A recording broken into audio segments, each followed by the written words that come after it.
الحمد لله رب العالمين والصلاة والسلام على سيد الأنبياء والمرسلين أما بعد فأعوذ بالله من الشيطان الرجيم بسم الله الرحمن الرحيم الصلاة والسلام عليك يا رسول الله وعلى آلك وأصحابك يا حبيب الله.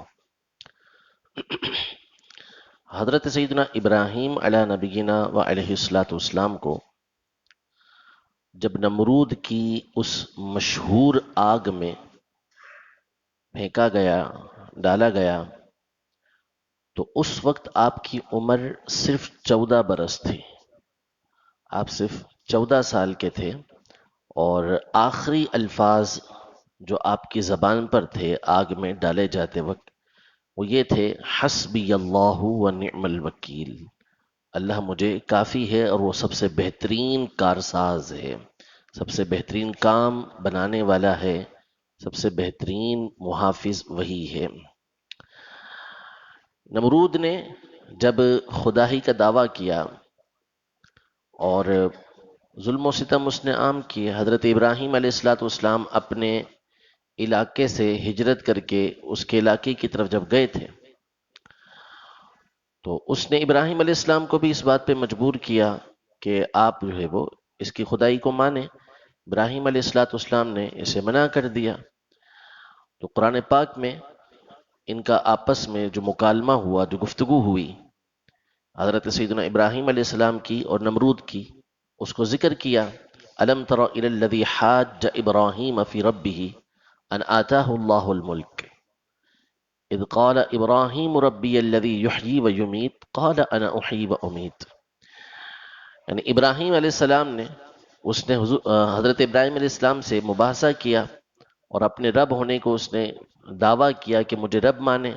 تو ابراہیم علیہ السلام نے فرمایا کہ میرا رب وہ ہے کہ جو زندہ کرتا ہے اور مارتا ہے، یعنی موت بھی وہی دیتا ہے، زندگی بھی وہی دیتا ہے. تو خدا تو وہ ہوتا ہے کہ جو ہمیشہ ہے، ہمیشہ رہے، جس کے ہاتھ میں زندگی، جس کے ہاتھ میں موت کا نظام ہے، جس کے دست قدرت میں یہ ساری چیزیں ہیں، وہی خدا ہو سکتا ہے. تو اس نے کہا انا احیی و امیت، میں بھی زندہ کرتا ہوں اور میں بھی مارتا ہوں، موت اور زندگی میرے ہاتھ میں بھی ہے. اور پھر اس نے ایک بہت سی دلیل یہ دی کہ دو مجرموں کو بلایا جن میں سے ایک پر پھانسی کا حکم ہو چکا تھا، قتل کی سزا ہو چکی تھی کہ اس کو سزائے موت دی جائے گی، اور دوسرے کی آزادی کا حکم ہو چکا تھا کہ اس کو آزاد کر دیا جائے گا.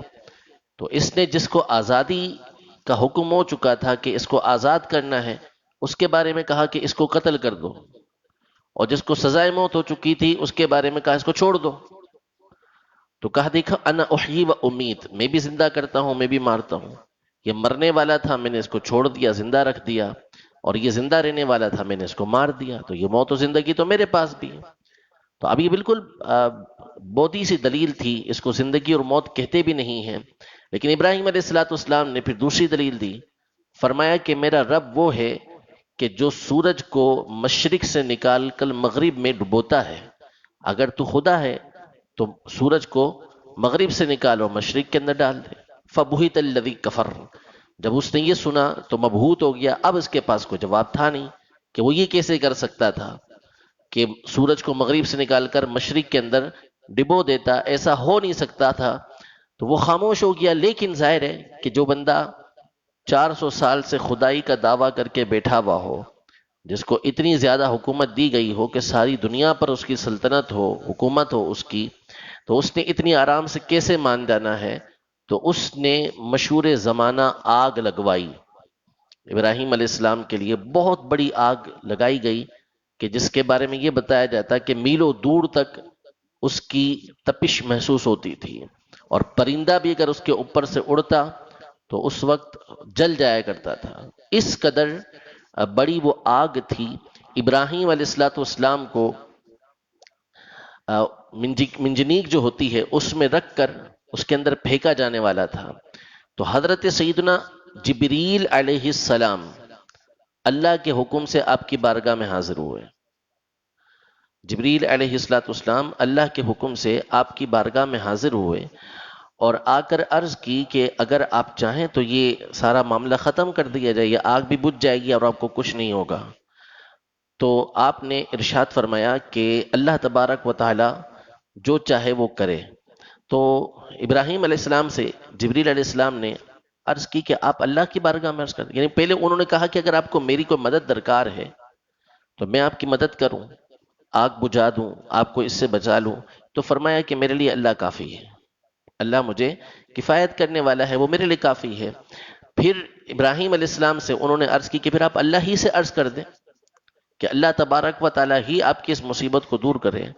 تو انہوں نے ارشاد فرمایا کہ اللہ تبارک و تعالی میرے حال کو جانتا ہے، میرے حال کو جانتا ہے، جو کیفیت ہوئی ہوئی ہے، جو معاملہ اور جو سچویشن ہے، ساری اللہ تبارک و تعالی کو معلوم ہے.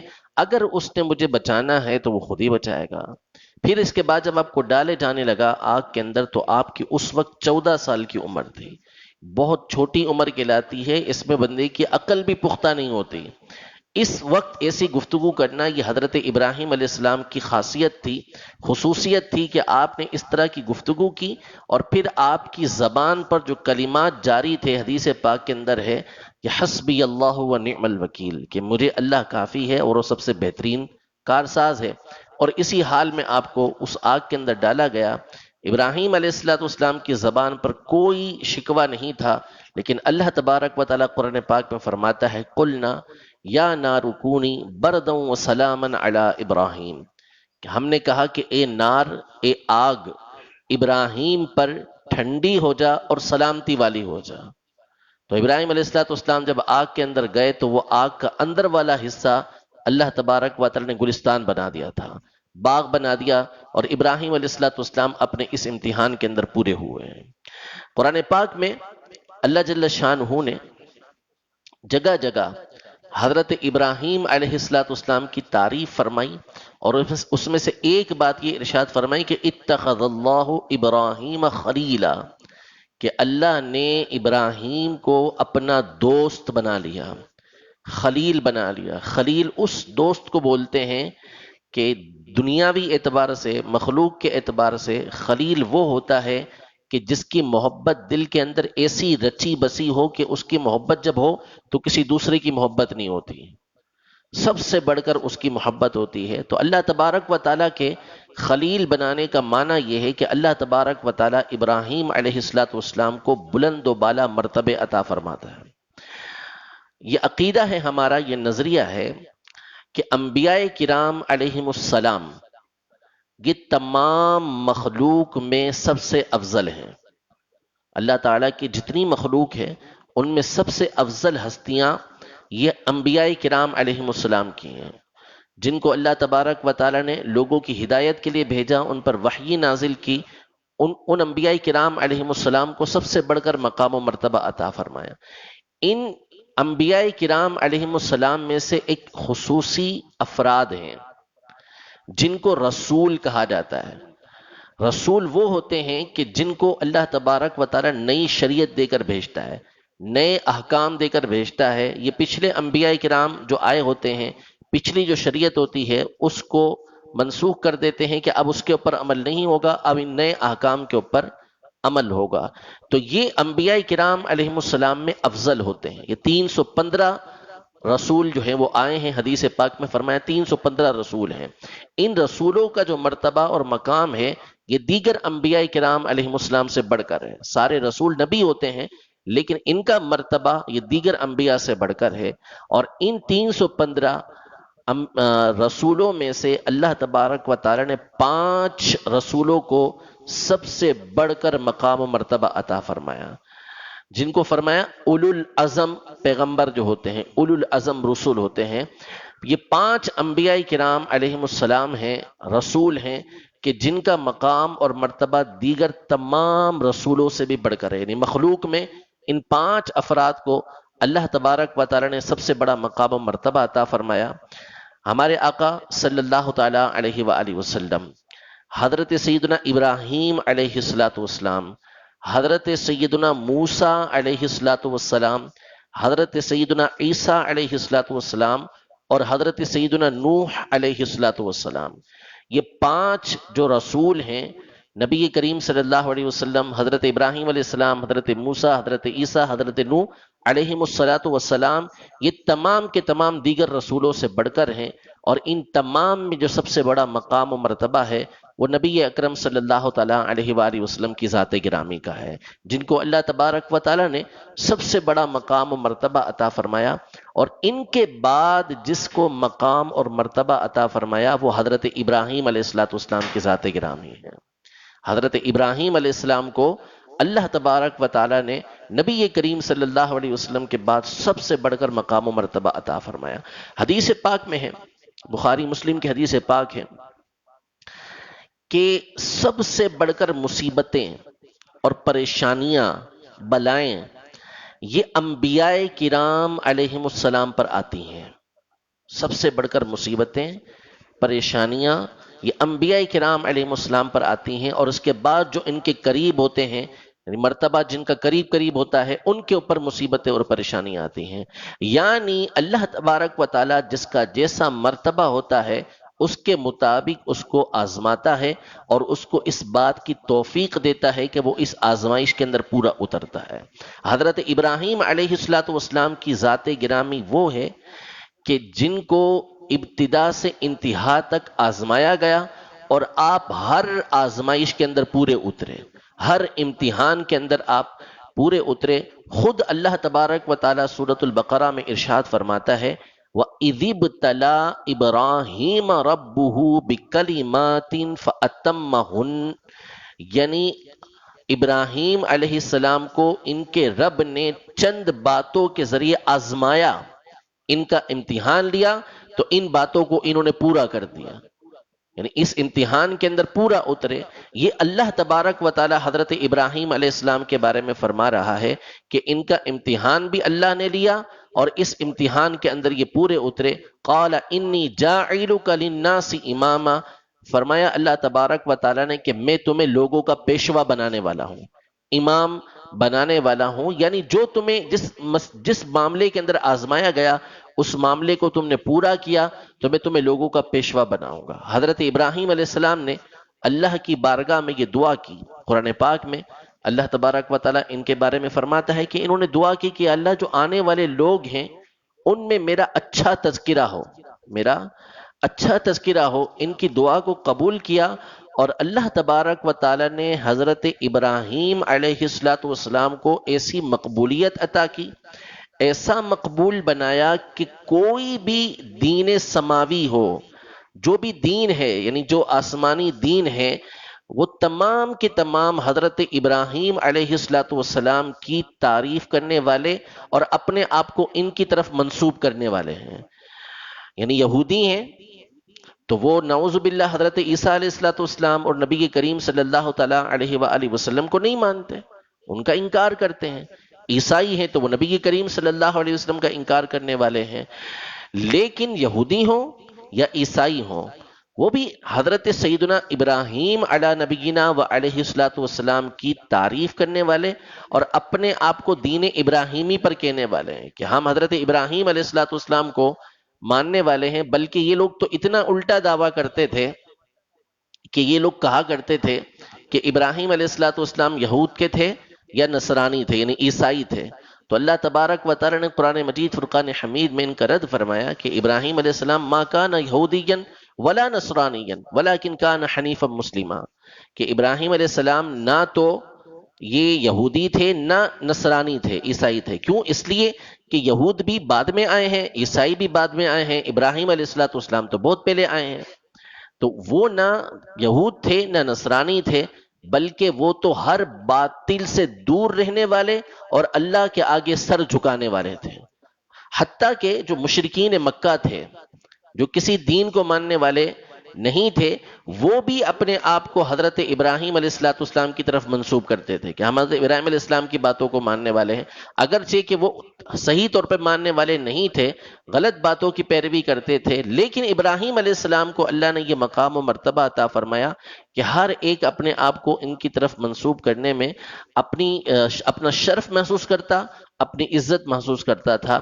تو یہ ان کی دعا تھی اللہ کی بارگاہ میں کہ اللہ جو آنے والے لوگ ہیں ان میں میرے لیے سچائی کی زبان رکھ دے، اچھی تعریف رکھ دے کہ لوگ میری تعریف کریں۔ اللہ نے ان کی اس دعا کو قبول فرمایا۔ تو فرمایا کہ انبیاء کرام علیہم السلام پر سب سے بڑھ کر آزمائشیں آتی ہیں، اور جو ان کے قریب ہوتے ہیں ان کے اوپر آزمائشیں آتی ہیں، اور یہ ان آزمائشوں میں پورے اترتے ہیں اور اللہ کی بارگاہ میں مقام و مرتبہ حاصل کرتے ہیں۔ اس اعتبار سے جب دیکھا جائے، اس بات کو پیش نظر رکھ کر ہم دیکھیں تو نبی کریم صلی اللہ تعالی علیہ وسلم ارشاد فرماتے ہیں، حدیث پاک کا مفہوم ہے کہ راہ خدا کے اندر دین کی تبلیغ کرتے ہوئے جتنا مجھے ستایا گیا اتنا کسی کو نہیں ستایا گیا، جتنی تکلیف مجھے دی گئی اتنی کسی کو تکلیف نہیں دی گئی، اس لیے کہ آپ کا مقام و مرتبہ بھی سب سے بڑھ کر تھا، تو آپ پر آزمائشیں اور پریشانیاں اس اعتبار سے ہیں۔ حضور علیہ الصلوۃ والسلام کی ساری زندگی پر ہم غور کرتے چلے جائیں، کتنا بڑا مقام و مرتبہ اللہ تبارک و تعالی نے عطا فرمایا کہ حضرت عائشہ صدیقہ رضی اللہ تعالی عنہ فرماتی ہیں کہ میں دیکھتی ہوں کہ اللہ تعالیٰ آپ کی خواہش کو پورا کرنے میں جلدی فرماتا ہے، یعنی آپ تمنا کریں، آپ دعا کریں، اللہ تبارک و تعالیٰ جلدی اس کو پورا فرماتا ہے۔ لیکن نبی کریم صلی اللہ علیہ وسلم کی زندگی کو دیکھیں تو ابتدا سے انتہا تک آپ کو آزمائشیں، مشکلات، اور حضور علیہ الصلوۃ والسلام کا اس پر صبر نظر آئے گا۔ پیدا ہونے سے قبل ماں کے پیٹ میں ہے کہ حضور علیہ الصلوۃ والسلام کے والد صاحب کا انتقال ہو جاتا ہے۔ جب پیدائش ہوتی ہے تو 6 سال کی عمر میں بالکل ویرانے کے اندر والدہ کا انتقال ہو جاتا ہے۔ 8 سال کے ہوتے ہیں تو دادا جو پرورش کر رہے ہیں ان کا انتقال ہو جاتا ہے۔ پھر جب شادی ہوتی ہے، 4 بیٹیاں ہیں حضور علیہ الصلوۃ والسلام کی، 3 بیٹے ہیں، 4 بیٹیاں 3 بیٹے ہیں، تینوں کے تینوں بیٹے نبی کریم صلی اللہ تعالی علیہ وسلم کے سامنے انتقال کر جاتے ہیں چھوٹی عمر کے اندر۔ حضرت ابراہیم علیہ السلام حضور علیہ الصلوۃ والسلام کی یعنی بڑی عمر میں ان کی پیدائش ہوئی، تو ابراہیم رضی اللہ تعالیٰ عنہ جو حضور علیہ الصلوۃ والسلام کے بیٹے تھے، آپ علیہ الصلوۃ والسلام کے سامنے دنیا سے پردہ فرما جاتے ہیں۔ حضور علیہ الصلوۃ والسلام کی آنکھوں سے آنسو بہتے ہیں۔ صحابہ رضی اللہ تعالیٰ عنہ عرض کرتے ہیں کہ آپ بھی رو رہے ہیں؟ تو فرمایا کہ ہمارا دل روتا ہے، آنکھیں روتی ہیں، لیکن دل اللہ کی رضا پہ راضی رہتا ہے، دل اللہ کی رضا پہ راضی رہتا ہے۔ 4 بیٹیاں، تینوں کی تینوں بیٹیاں جو ہیں وہ دنیا میں آپ کے سامنے ہی انتقال کر جاتی ہیں۔ آپ کے نواسے جو حضرت رقیہ، حضرت ام کلثوم، حضرت زینب رضی اللہ تعالی عنہم، ان سے تھے، آپ کے سامنے وصال فرما جاتے ہیں۔ بی بی فاطمہ رضی اللہ تعالی عنہا یہ حیات رہتی ہیں تو ان کے بارے میں فرما دیتے ہیں کہ یہ سب سے پہلے مجھ سے آ کے ملیں گی، 6 مہینے کے بعد ان کا انتقال ہو جائے گا۔ تو پریشانیاں ہی پریشانیاں، آزمائشیں نظر آتی ہیں، لیکن ہمیشہ نبی کریم صلی اللہ تعالی علیہ وسلم اس پر ہمیں صابر اور ثابت قدم نظر آتے ہیں۔ تو مصیبتیں، پریشانیاں مقام و مرتبے کے اعتبار سے آتی ہیں، اور اس پر اللہ تعالیٰ ان کو صبر کی توفیق عطا فرماتا ہے، اور ان کا اس سے مقام و مرتبہ بڑھتا ہے۔ اسی طرح حضرت ابراہیم علیہ الصلوۃ والسلام کو ہم دیکھیں تو ساری زندگی ان کے پر آزمائشیں آئیں۔ ابھی 14 سال کا میں نے آپ کو بتایا، اس سے پہلے آپ پر آزمائشیں آئیں آپ کی قوم کی طرف سے، پھر آپ نے ہجرت کی، 90 سال کی عمر تک آپ کے یہاں اولاد نہیں تھی۔ حضرت ابراہیم علیہ السلام کی جو عمر ہوئی ہے وہ 175 ہوئی ہے، 175 سال آپ کی عمر تھی۔ 90 سال کی عمر تک آپ کے پاس اولاد نہیں تھی۔ اللہ تبارک و تعالیٰ کی بارگاہ میں آپ نے دعا کی تو اس وقت آپ کو 90 سال کی عمر میں حضرت اسماعیل علیہ السلام کی صورت میں اولاد عطا کی گئی۔ اب آپ اندازہ لگائیں، اولاد 90 سال کی عمر میں عطا کی جا رہی ہے، کیسی تمنا ہوگی اولاد کی، اور پھر اولاد بھی کیسی، نبی علیہ السلام، حضرت اسماعیل علیہ السلام کی صورت میں عطا کی گئی، جو نبی تھے، رسول تھے، اور ایسے رسول تھے کہ جن کی اولاد کے اندر سید الانبیاء نے آنا تھا۔ ایسی اولاد جس کو عطا کی گئی ہو، اس سے کیسی باپ کو محبت ہوگی۔ اللہ تبارک و تعالیٰ کا حکم ہوتا ہے کہ انہیں مکہ مکرمہ کی سنگلاخ وادی کے اندر چھوڑ دیا جائے، جس کے ارد گرد اس وقت کوئی آبادی نہیں، کوئی وہاں پر موجود نہیں۔ اللہ تبارک و تعالیٰ کا حکم ہوتا ہے، اس کی حکمتیں ہیں، اس کا امتحان ہے۔ حضرت ابراہیم علیہ السلام کسی طرح کی چونچرا نہیں کرتے، اللہ تبارک و تعالیٰ کے حکم سے حضرت حاجرہ رضی اللہ تعالی عنہا اور حضرت اسماعیل علیہ السلام کو مکہ مکرمہ کی وادی کے اندر چھوڑ کر آ جاتے ہیں۔ اب کیا وہ کریں گے، کیا نہیں کریں گے، اس سے نہ ان کو غرض، نہ ان کے گھر والوں کو غرض۔ یعنی حضرت حاجرہ رضی اللہ تعالی عنہا نے جب جانے لگے اس حضرت ابراہیم علیہ السلام، اور چھوٹے بچے ان کے پاس تھے حضرت حاجرہ رضی اللہ تعالی عنہا کے پاس، تو پوچھا کہ آپ ہمیں کس کے آسرے پہ چھوڑ کے جا رہے ہیں؟ انہوں نے کوئی جواب نہیں دیا، ابراہیم علیہ السلام نے کوئی جواب نہیں دیا۔ دوبارہ پوچھا، کوئی جواب نہیں دیا۔ تیسری دفعہ کہا اللہ نے آپ کو اس کا حکم دیا؟ تو کہا اللہ تبارک و تعالی نے حکم دیا ہے۔ بولے پھر ٹھیک ہے آپ جائیں، جس نے حکم دیا ہے وہی ہماری پرورش فرمائے گا۔ یہ گھرانہ تھا، اسی وجہ سے فرمایا کہ جنت کے اندر ایک تو جنت الفردوس ہے جس میں اللہ تبارک و تعالیٰ اپنے پسندیدہ بندوں کو مقام دے گا، لیکن جنت الفردوس میں بھی جو سب سے اعلیٰ مقام و مرتبے ہیں وہ دو خاندانوں کے لیے ہیں، ایک حضور اکرم صلی اللہ تعالیٰ علیہ وآلہ وسلم اور ان کے خاندان کا، اور دوسرا حضرت ابراہیم علیہ السلام اور ان کے خاندان کا ہوگا، کہ اس میں بھی بلند و بالا مقام و مرتبہ اللہ تبارک و تعالیٰ ان کو عطا فرمائے گا۔ تو انہوں نے یہ آزمائشوں پر صبر کیا، وَإِذِ ابْتَلَىٰ إِبْرَاهِيمَ رَبُّهُ بِكَلِمَاتٍ فَأَتَمَّهُنَّ، اللہ نے جس چیز سے ان کو آزمایا اس امتحان کو انہوں نے پورا کیا، تو اتخذ اللہ ابراہیم خلیلا، اللہ تعالیٰ نے ابراہیم علیہ السلام کو اپنا خلیل بنا لیا۔ رب تبارک و تعالی ہم سب کو حضرت سیدنا ابراہیم علیہ السلام کا فیضان نصیب فرمائے، ان کے صدقے ہم سب کو دین پر عمل کرنے کی توفیق عطا فرمائے، آمین بجاہ النبی الامین صلی اللہ تعالی علیہ وآلہ وسلم۔